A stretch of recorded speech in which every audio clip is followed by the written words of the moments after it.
Welcome to the deep dive. Today, we're taking a bit of a shortcut through some really practical notes on home improvement. Specifically, a recent find about safer and honestly much simpler wiring. That's right. Our mission here is to pull out the key insights on a solution that could, well, really change how you tackle your own DIY electrical stuff. Hmm. Making connections not just safer, but, faster and more solid, too. Get ready for maybe a bit of a game changer that a lot of DIY folks might miss. Indeed. We're digging into lever connectors, a safer wiring solution. It's from a recent post, July 5th, 2025, over on Notes on Home Improvement. Mm. And it's a great example, really, of how a small change in the tools you use can have pretty big consequences for efficiency and definitely for safety in your projects. Okay, right. Let's unpack this a bit. The writer, Eng, talks about something I think many of us can relate to. They used to rely on heat shrink tubing for joining wires, especially for things like LED tubes, for fish tanks and indoor gardening setups. Yeah, common practice for many. And I've been there, fiddling with heat guns, burning your fingers sometimes, connections not quite straight.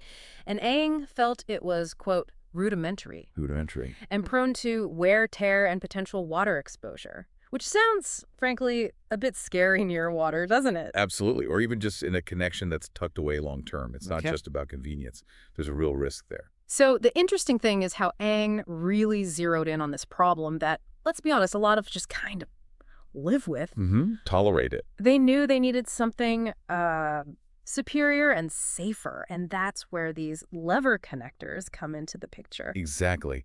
Eng's find here, it isn't just about fixing the durability and safety issues. It's also a huge step up in just making it easier. Okay, so hold on. For those of us like me, maybe, who've always just reached for the heat shrink or maybe even those old twisty wire nuts, what are these lever connectors and what makes them so much better? Like, what could actually go wrong with the old methods, especially in those damp places Aang mentioned?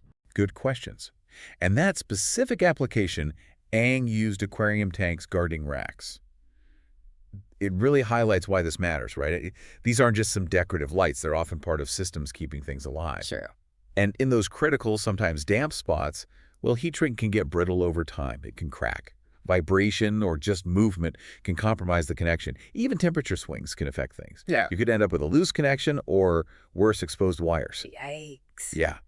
So the aha moment with lever connectors is how simple and sturdy they are. Picture like a small, often clear plastic block.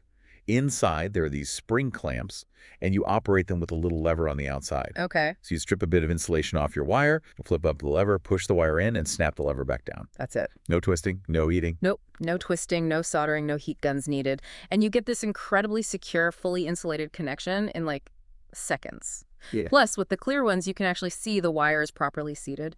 Makes checking your work or troubleshooting later so much easier. Wow, okay. That sounds incredibly useful. So it's not just about handling dampness better, it's speed. And you can reuse them. Exactly that. Ang's experience points right to it. Uh-huh. Because they're so fast and reliable, you get a consistent clamp every time they cut down on, human error during install. Makes sense. And unlike heat shrink or those crimp-on connectors, they're actually designed so you can reuse them. Need to change something, just pop the lever, pull the wire out, put a new one in. Great for temporary stuff, testing things out, or projects that might evolve. Yeah. It really is a big step up from what Ang called rudimentary. Yeah. It moves towards something just much more reliable and convenient. So thinking about this for you, the listener, Aang's story here is a really great reminder, isn't it? Sometimes the most basic tool upgrades can fix those nagging problems and seriously boost safety and how fast you can get things done.